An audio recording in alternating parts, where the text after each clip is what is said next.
Welcome to the Ancient Alternative View. If you like the video, please like and subscribe. Thank you. Good day to all watching the Ancient Alternative View, the place where everyone's opinion matters. Remember, the truth has been hidden and covered for many years, so all theories to our ancient past are on the table. I look forward to hearing your views. Please like, comment, subscribe below. Thank you. With hundreds of people making their way up and down the Mumbai to Pune expressway each day, little must they realise that they are travelling along what once was an ancient trade route used thousands and thousands of years ago. The Borgat, a strategic mountain pass that connected the Deccan to the ports of the Konkan coast. The route was used by merchants for hundreds and hundreds of years, and that is why you will also find a cluster of rock-cut caves along the way.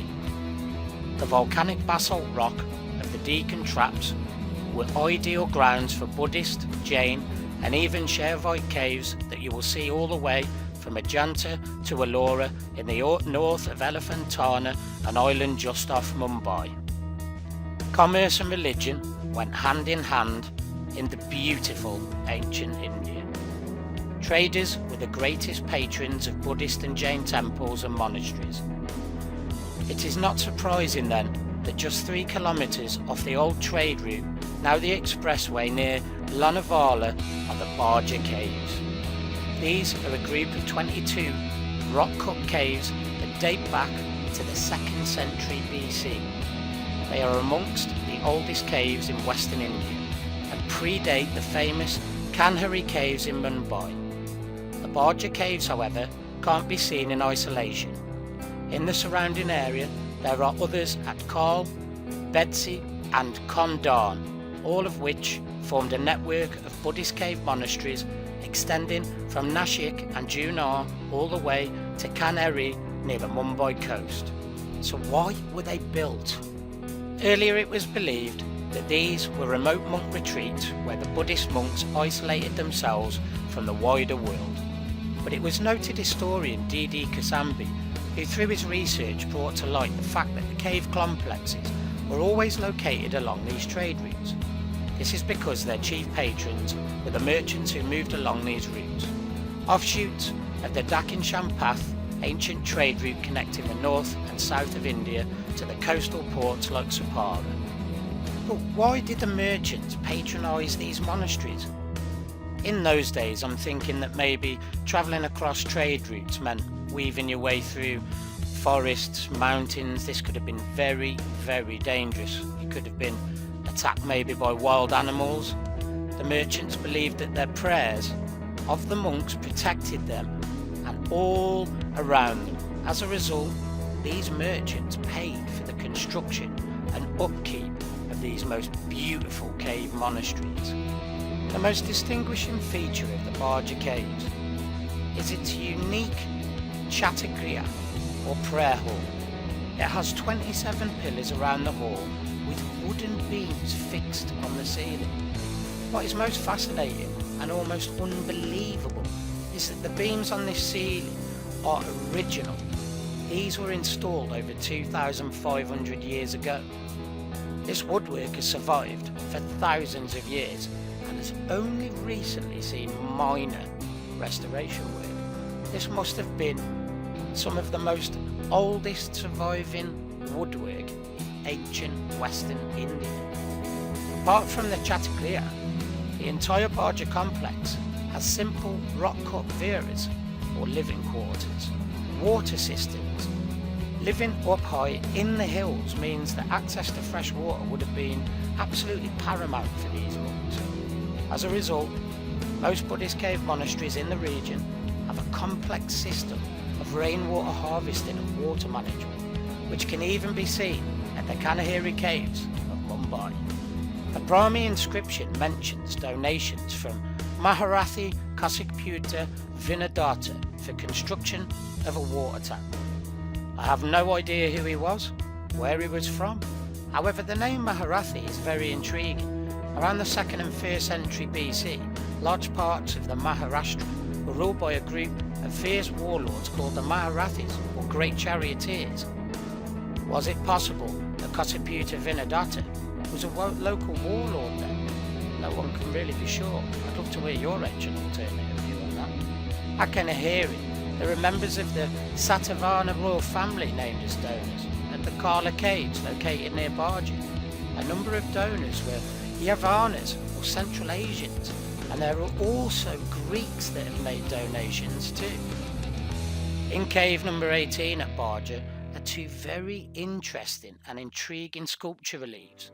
One depicts a person attending two women, diving into a chariot with 4 horses, and to the left is a person riding an elephant with attendants carrying a banner and a spear. Scholars differ on who these figures must represent. Some claim it is Surya, the sun god, and others claim it is Indra, god of rain and thunder. Few historians even claim these could be characters from the Jataka tales. Deepening the mystery is the fact that these figures show distinct Central Asian, features. At the end of the Bhaja cave complex, there is a small cluster of 14 rock-cut stupas that contain relics of teachers who lived and died there. These stupas were built as memorials for them. Hello everyone, hope you've enjoyed today's episode. Thank you very much for watching. I'd like to draw your attention to some closer pictures. You see the nubs that we find at other sites. Here they seem to be decorative. They're prevalent nonetheless. Absolutely gorgeous carvings.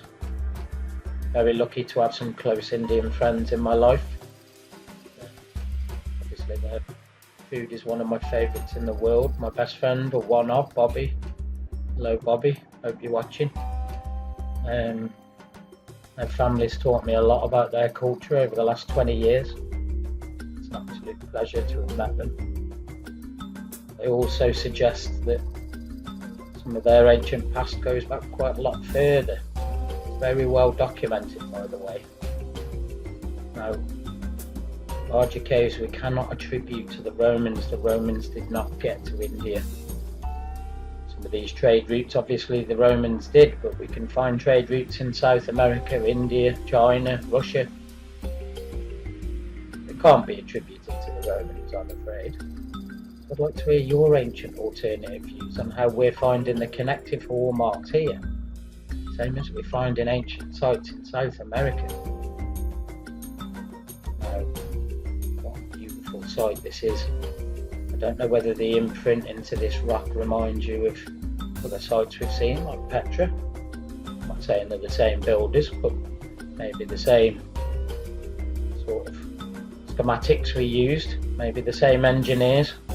We now know that a lot of these sites have been owned by a lot of different civilizations. It's not quite as linear as we're being taught by the mainstream, so we keep an open mind to technology that we are not able to access now.